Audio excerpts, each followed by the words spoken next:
Olá, o meu nome é Lara Tedesco Zumerli e eu sou a sua professora de Física por um dia. Hoje estudaremos o conceito e a medida de calor. Até a segunda metade do século XIX, havia duas concepções conflitantes para a natureza do calor. A primeira era frequentemente chamada de mecanicista, muito antiga, consolidada por Francis Bacon. Para ele, não se deve pensar que o calor gera movimento, ou movimento de calor, mas que a própria essência do calor, ou substância do calor, é movimento, e nada mais. A segunda concepção, a mais nova, assim como a eletricidade e o magnetismo, o calor se originaria de um fluido, o calórico. Essa teoria foi apresentada pelo químico francês Antoine Lavoisier.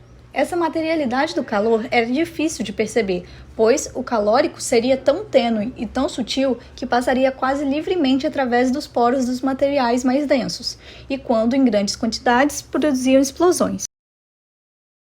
Na mesma época, em 1798, o físico norte-americano Benjamin Thompson realizou diversas experiências para compreender o intenso aquecimento dos cilindros de latão perfurados, utilizados em canos de canhões. Suas conclusões foram de que o calor é uma forma de movimento. No entanto, a teoria mecânica do calor só se consolida com os trabalhos realizados pelo físico inglês James Joule.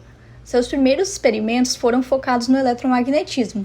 No entanto, em 1840, ele publicou a sua famosa Lei de Joule, que relaciona a intensidade da corrente elétrica que passa por um fio e o calor nele gerado. A partir daí, ele aprofundou seus estudos sobre calor e, após novos experimentos, concluiu que calor é energia e não um fluido. Vamos agora supor que dois blocos A e B sejam colocados criando um sistema isolado, ou seja, que não perde e nem absorve energia por meio exterior. Nesse caso, os blocos trocam energia apenas entre si. Segundo a lei zero da termodinâmica, com o decorrer do tempo, a temperatura do bloco A diminui, enquanto a do bloco B aumenta, até que ambos estejam em equilíbrio térmico. Temos, portanto, parte da energia interna do bloco A sendo transferida para o bloco B, apenas por conta da diferença de temperatura entre eles. A essa energia damos o nome de calor. Assim, observe que calor não é uma nova grandeza. Calor é energia, portanto, tem as mesmas unidades que ela. Por exemplo, no SI, o Joule.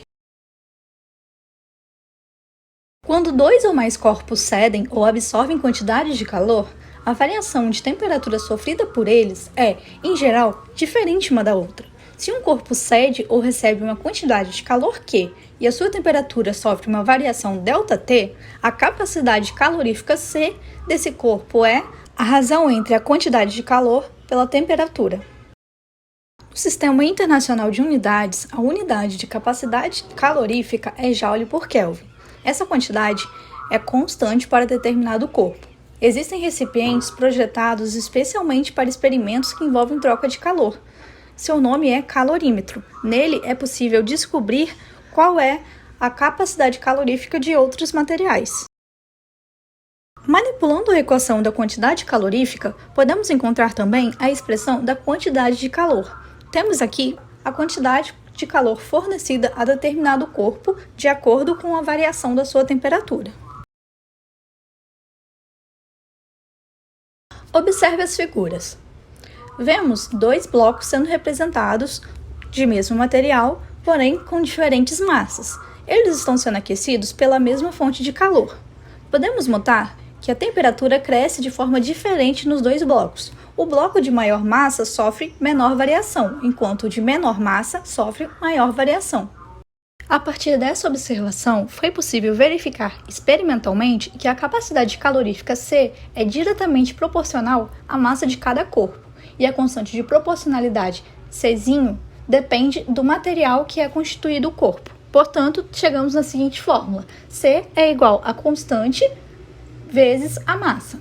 A essa constante, damos o nome de calor específico, ou seja, o calor específico é a quantidade de calor necessária para variar uma unidade de temperatura de uma substância.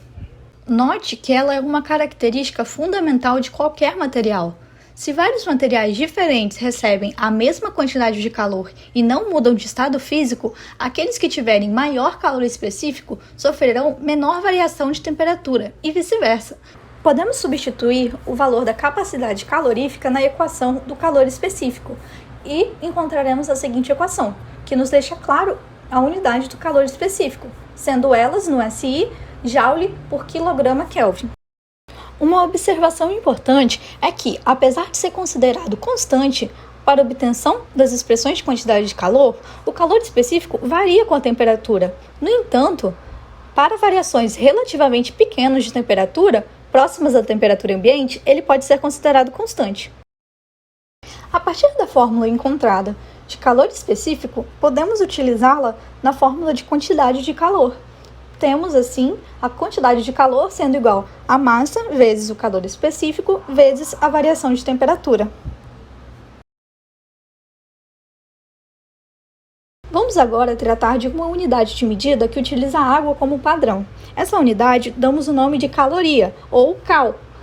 Uma caloria é a quantidade de calor necessária para elevar a temperatura de 1 grama de água de 1 grau Celsius no intervalo de 14,5 graus a 15,5 graus.